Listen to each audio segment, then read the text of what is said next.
আসসালামু আলাইকুম। মামের রান্নাঘরে সকলকে স্বাগত জানাই। আমি সোনাম। আজকে আমি একাই চলে এসেছি। এখন গাজর তুলতে এসেছি মাঠে। আজকে রেসিপিটা হলো গাজরের পাটিসাপটা। তো সঙ্গে থাকুন, দেখতে থাকুন।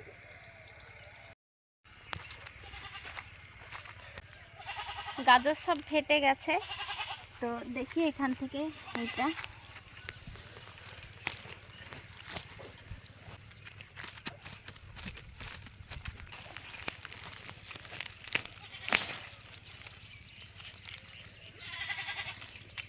একটা জোড়া গাজর পাওয়া গেছে।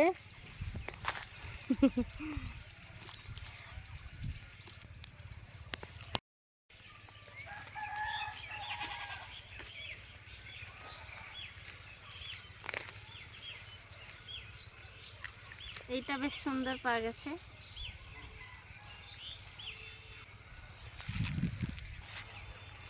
গাজর তোলা, এবার বাড়ি যাব।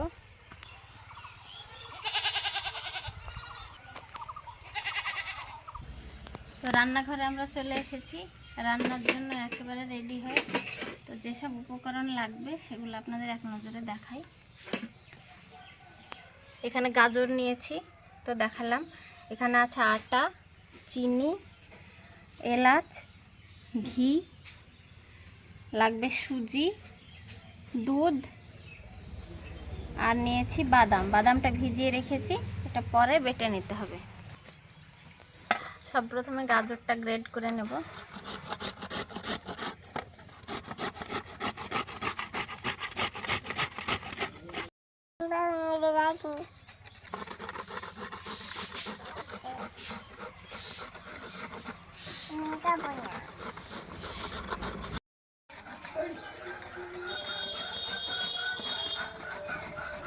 এই চুরি হয়ে গেল, গাজর চুরি হয়ে গেল। ছি ছি ছি ছি, কে খেলো?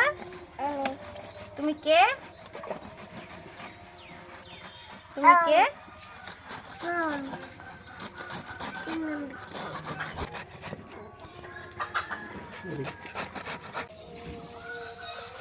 সব গাজর কোরানো হয়ে গেছে, এবার রান্নায় বসবো।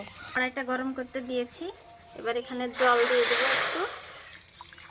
এখান থেকে দিয়ে দেবো একটুখানি গাজর, সবটা দেবো না, অল্প একটু দেবো।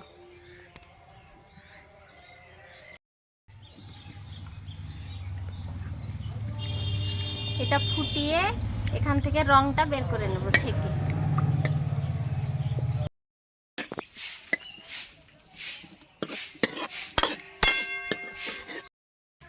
গাজরের রংটা ভালোভাবে বেরিয়ে গেছে, এবার এটা ঢেলে নেব।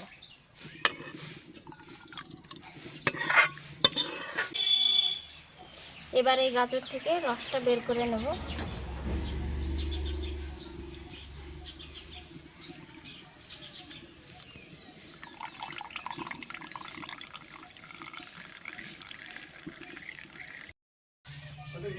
এবার পাটিসাপটার পুর তৈরি করে নেব। তো সেজন্য কড়াইয়ে ঘি দিয়ে দিতে হবে।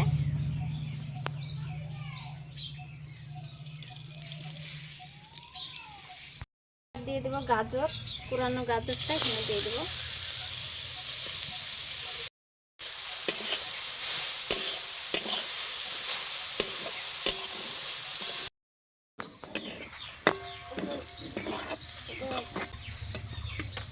গাজরটা ভালোভাবে ভাজা হয়ে গেছে, এবার এখানে দিয়ে দিতে হবে দুধ। দুধটা আমি আগে থেকে গরম করে রেখেছিলাম।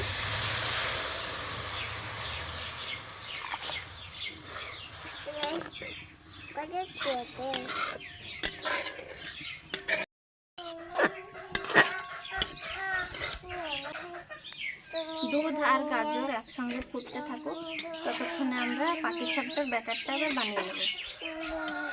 নিয়েছি গমের আটা, এটা একটু সুজি,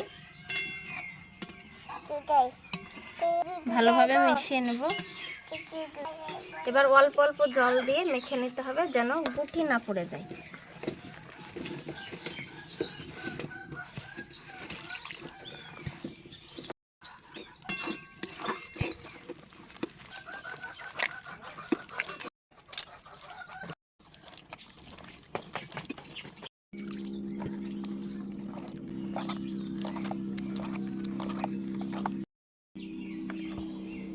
এইভাবে খানিক রেখে দেব, আর একটু জল লাগবে, সেটা লাস্টে দেব।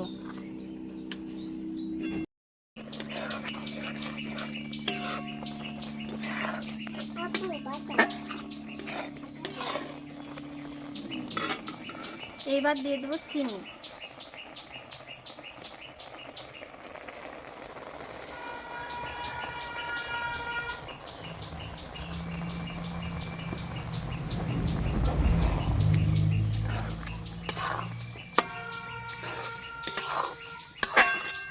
এবার দিয়ে দেবো গরম মশলা, এখানে ছেঁচে রেখেছি।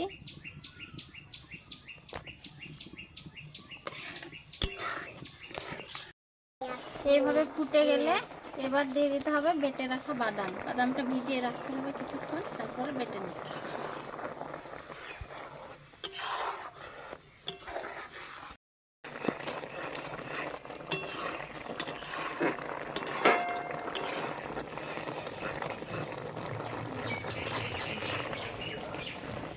এবার বারে বারে ঘন ঘন নাড়াচাড়া করতে হবে, তলায় যাতে না ধরে যায়। আর এটা খুব একটা শক্তও না আর খুব একটা নরমও না, এই অবস্থায় নামাতে হবে। তো আরেকটু আমার দিতে হবে জাল।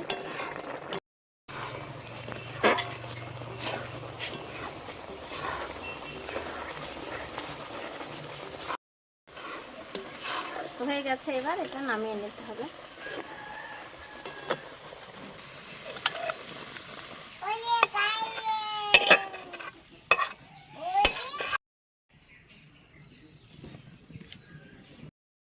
এখানে পুরটা তৈরি করা হয়ে গেল। এবার এখানে ঠান্ডা হতে দেবো পুরটা। এবারে পাটিসাপটার ব্যাটারটা আর একটু জল দিয়ে পাতলা করে নিতে হবে।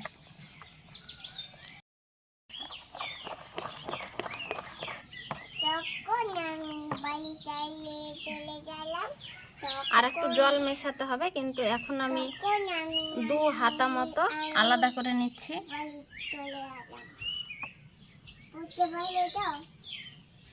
এবার এখানে জল মেশাবো।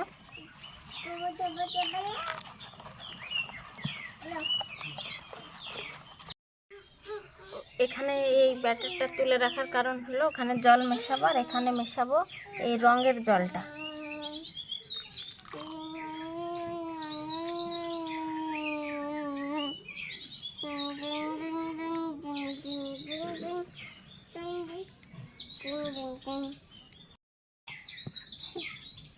এবার পাটিসাপটা পিঠা তৈরি করার পালা।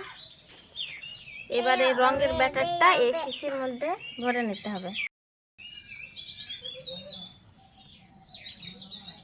এই মুখটা একটু ফুটো করে নিয়েছি, এইটুকু এই শিপিটা এবার লাগিয়ে দেবো। নিয়েছি, একটু তেল দিয়ে দেবো।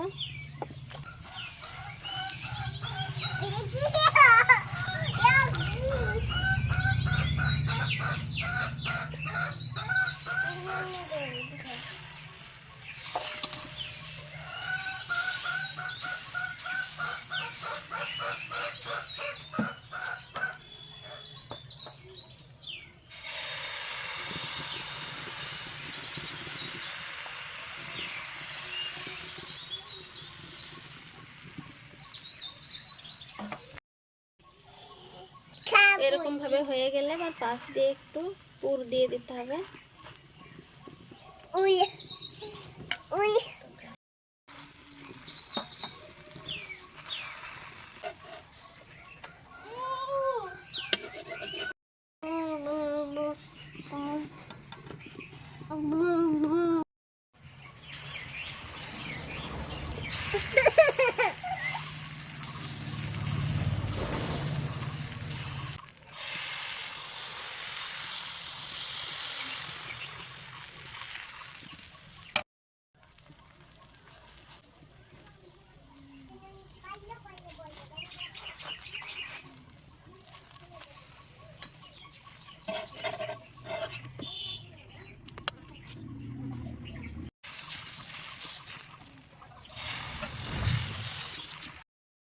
একরকম ভাবে দেখালাম, কড়াইয়ের ওপরে পুরটা দিয়ে জড়িয়ে নেওয়া। তো এইভাবে তুলতে একটু অসুবিধা হয়, তো সেভাবে তুলতে যদি কারো অসুবিধা হয় তাহলে আরেকভাবেও করা যায়, সেটা দেখাই। এবার এইভাবে রুটিটা উঠিয়ে নিতে হবে, একটা থালাতে রেখে দিতে হবে। এবার এখানে পুর দিয়ে এইভাবে হাতের সাহায্যে জড়িয়ে রেখে দিতে হবে।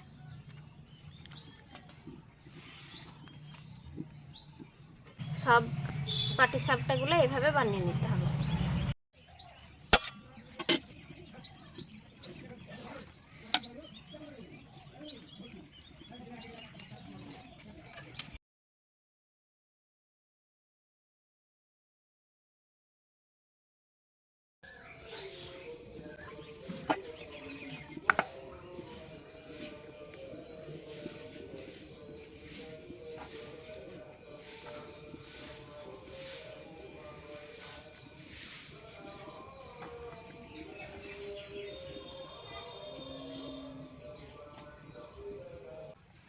সব পিঠা বানানো হয়ে গেছে।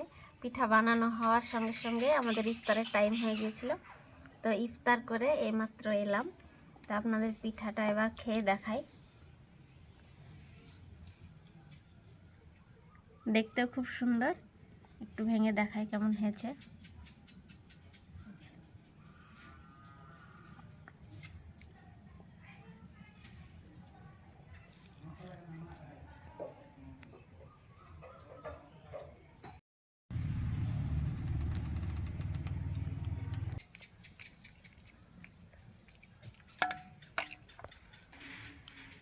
সত্যিই খুব অসাধারণ হয়েছে খেতে। আপনারা বাড়িতে বানিয়ে দেখবেন, খুবই সুস্বাদু হয়েছে। তো আজকের ভিডিওটি এই পর্যন্তই। ভিডিওতে যদি কিছু ভালো লেগে থাকে লাইক করবেন, কমেন্ট করে জানাবেন কেমন হয়েছে। আর মামের রান্নাঘর চ্যানেলটি অবশ্যই সাবস্ক্রাইব করে রাখবেন এরকম নতুন নতুন রান্নার রেসিপি পেতে। তো সবাই ভালো থাকবেন, সুস্থ থাকবেন আর সাবধানে থাকবেন।